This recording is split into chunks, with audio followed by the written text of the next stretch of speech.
কলকাতা জনকণ্ঠ, গ্রাম ও শহরের মেলবন্ধন। রবীন্দ্র সদনে ইউনিসেফ তথ্যচিত্র প্রদর্শন। সম্প্রতি কলকাতার অন্যতম সাংস্কৃতিক পীঠস্থান নন্দনের রবীন্দ্র সদন প্রেক্ষাগৃহে সুন্দরবন বিষয়ে তথ্যচিত্র দেখানো হয়। সেখানে জলবায়ুর পরিবর্তনের ফলে সাধারণ মানুষের জীবন যে কী প্রভাব ফেলেছে, আমাদের কি করণীয়, বিশেষ করে যুব সমাজকে এগিয়ে আসা প্রয়োজন, এই বিষয় নিয়ে আলোচনায় উপস্থিত ছিলেন মন্ত্রী জাভেদ আহমেদ খান, ইঞ্জিনিয়ার মঞ্জুর হোসেন সহ চিকিৎসক, সাংবাদিক, বহু ছাত্রছাত্রীরা উপস্থিত ছিলেন। এই প্রোগ্রাম থেকে কি বার্তা দেবেন? এটা অ্যাওয়ারনেস ক্রিয়েট করা, মানে মানুষকে সচেতন করবার জন্য এরকম ধরনের প্রোগ্রাম প্রয়োজনীয়তা আছে।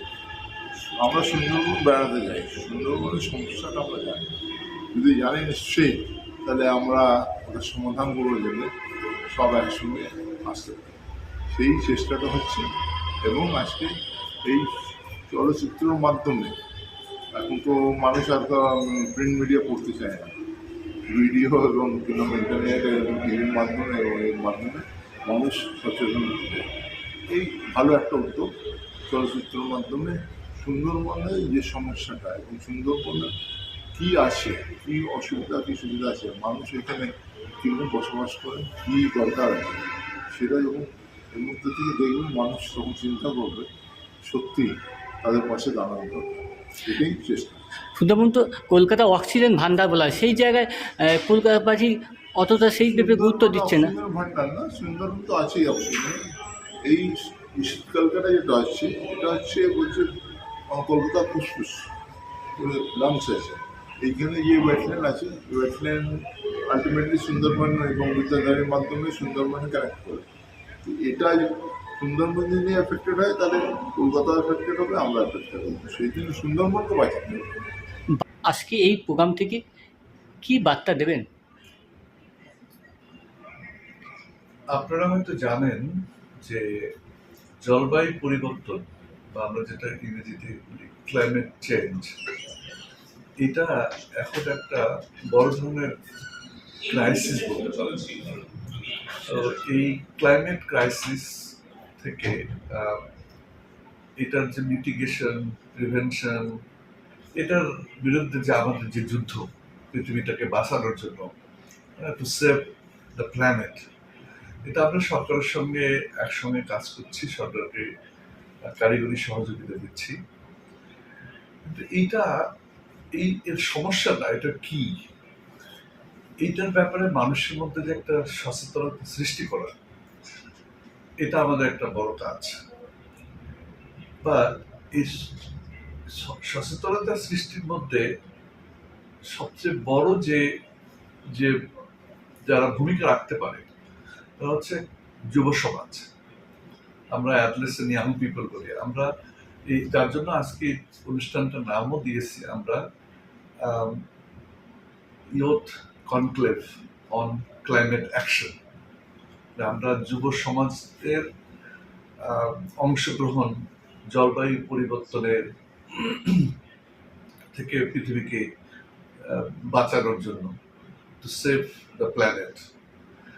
আর আজকে যে বিষয়টা আমরা তুলে ধরছি ওদেরকে বোঝানোর জন্য, এর গুরুত্বটার বিষয়টা, সেটা আমরা সুন্দরবনকে বেছে নিয়েছি। কারণ সুন্দরবনই হচ্ছে সবচেয়ে বেশি অ্যাফেক্টেড এই ক্লাইমেট চেঞ্জের কারণে। এবং এই উপরে যে একটা ফিল্ম তৈরি হয়েছে, একটা চিত্র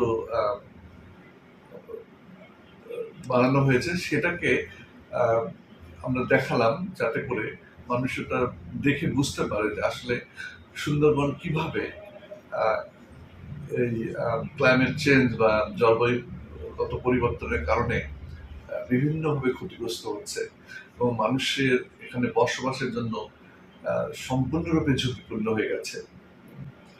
ওখানে কৃষিকাজ থেকে শুরু করে মৎস্যজীবী যারা, তারা মাছ ধরতে পারছে না, কৃষিকাজ করতে পারছে না, নদী ভেঙে যাচ্ছে, নোনা পানি আসছে, এই যে বিভিন্ন রকমের যে সমস্যাগুলো হচ্ছে, এর ফলে যে ওখানকার মানুষের ওটা যে বাসের অযোগ্য হয়ে যাচ্ছে, মানুষ ওখান থেকে চলে যাচ্ছে, মাইগ্রেশন হচ্ছে যেটাকে আমরা বলি আর কি। তো এই বিষয়গুলো আমরা তুলে ধরছি যাতে করে মানুষ বুঝতে পারে যে সুন্দরবন খালি ছুটি কাটানোর যাওয়ার জন্য জায়গা না, এটা একটা শুধুমাত্র একটা বন না, এখানে অনেক মানুষ থাকে, 50 লক্ষ মানুষ থাকে। সেই মানুষগুলোর জীবন এবং তাদের জীবন জীবিকার উপরে কিরকম প্রভাব হচ্ছে সেটার জন্য আমরা আজকে এই অনুষ্ঠানটা করছি। এবং আজকের এই অনুষ্ঠানটা এটা একমাত্র একটা যাত্রা, আমরা শুরু করলাম একটা যাত্রা, আমরা এইটা আমাদের কন্টিনিউ করবো, আমরা এটা চলতে থাকবে। যেমন আমরা এই বিশ্ব পরিবেশ দিবস জুন মাসে যেটা, তখন আমরা এই ব্যাপারে আরো উদ্যোগ নেব। কোন সংস্থার পক্ষ থেকে আজকে প্রোগ্রামটা হলো? জাতিসংঘের শিশু তহবিল, ইউনিসেফ। ক্যামেরা সুলেখা চৌধুরীর সঙ্গে কাজী হাফিজুল, রিপোর্ট নিউজ কলকাতা। চিকিৎসার কথা ভাবছেন? আজই চলে আসুন শীর্ষ general and eye care hospital. 40 বছর মানুষের সেবায় নিয়োজিত সুচিকিৎসার বিশ্বস্ত প্রতিষ্ঠান। কলকাতার অভিজ্ঞ ডাক্তার দ্বারা অপারেশন ও চিকিৎসা করা হয়। কাঠালিয়া, ভাঙড়, কাশীপুর, দক্ষিণ 24 পরগনা। যোগাযোগ 7407337744, 7407441234।